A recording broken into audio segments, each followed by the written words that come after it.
Hi, I'm Jack. Welcome to Vapourcore. Today, we're going to have a look at the Eleaf iStick iPower.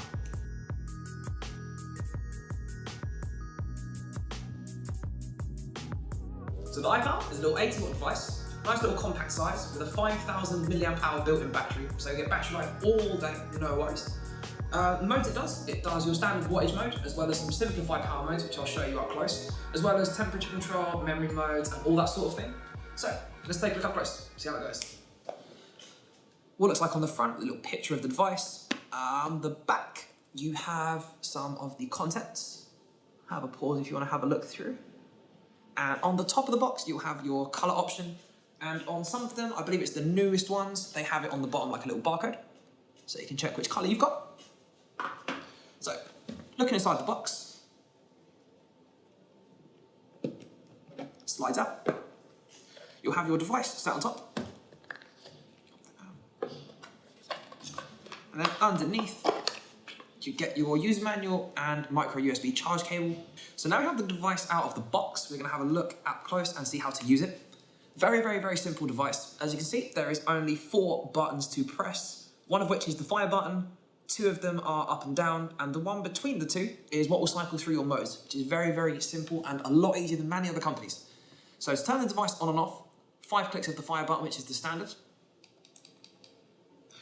Turn it on, and it will be, for us, it will be in the wattage mode, but it'll be whatever you left it on last. So you can see that's all focused. You can see you have your wattage, battery gauge, as well as your resistance. Now, pressing this little button between the 2 power buttons will cycle through the modes. So next it will take you to a couple of the simplified power modes. So that's just the bypass mode, where it will give you just the voltage of the battery. And then next it goes to a simplified mode, which has high and low. And the bars will go up and down depending on what power you set it to. I like this mode for beginners because it takes out any of the worry of, am I using too high of a power, too low of a power? You can just set it to something, give it a try. It's a little bit too hot or it's a little bit too cool, and you can just adjust it very simply without worrying about the numbers and specifics. Then the next mode will be all of your temperature modes.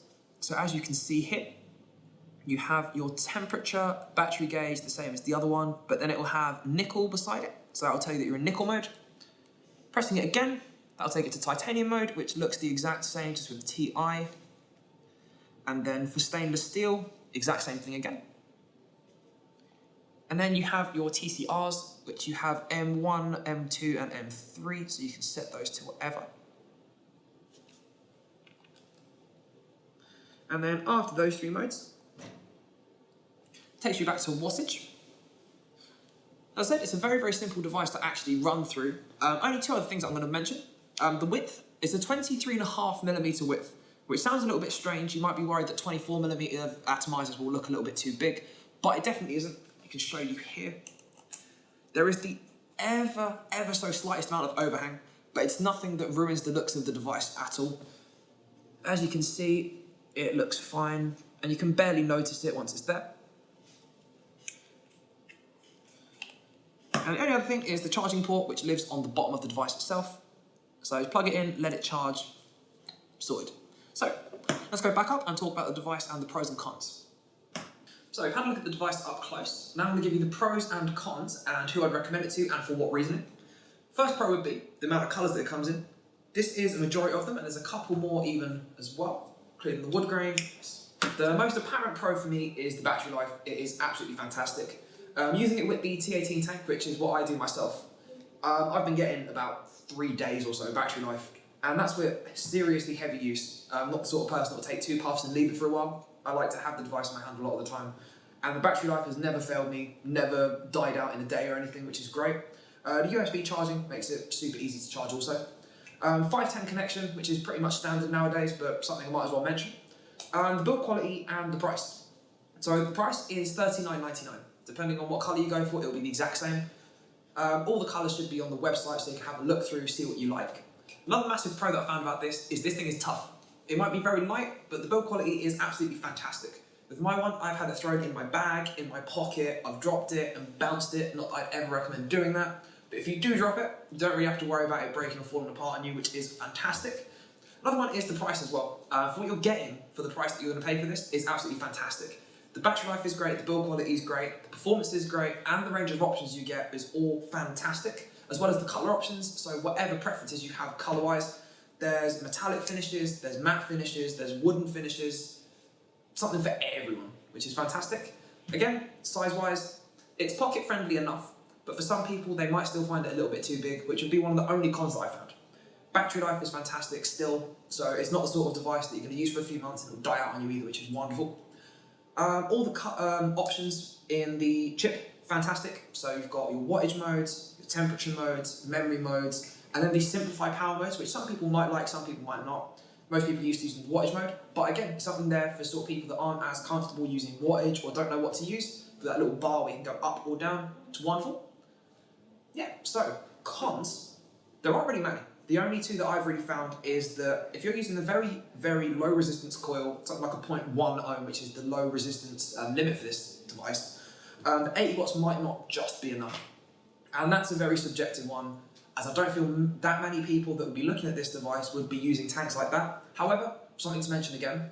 And the only other thing that I'd say would probably be a con would be the fact that it's a built-in battery. A lot of people like to have extra batteries with them, so if the batteries do die, you've got a spare set in your bag, you can just drop them in and you're ready to go. But apart from that, this device is absolutely fantastic. It's simple to use, it's not too big, it's still a big device that you get a nice sort of feel in the hand, but again, that's a subjective thing. Overall, it's a device that I'd recommend to almost anyone, so providing that you like the feel, the fit, and the price suits you. If you are interested in the device, pop into any of our stores, we'll have them in there so you can have a look, feel it in hand, and see how it fits for you. If not, it's available online and all the colour options should have pictures so you can see what suits you. Again, thank you for watching, guys. Take care.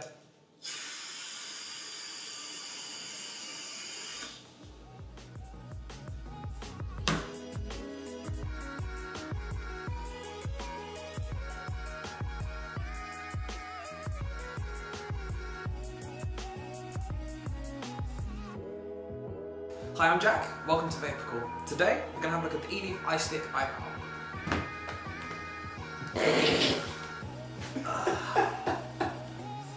Welcome to Vapourcore. Today, we're going to have a look at the Go. So, my secret is so. It's Wednesday. It's Wednesday, my dudes. It is Wednesday, my dudes.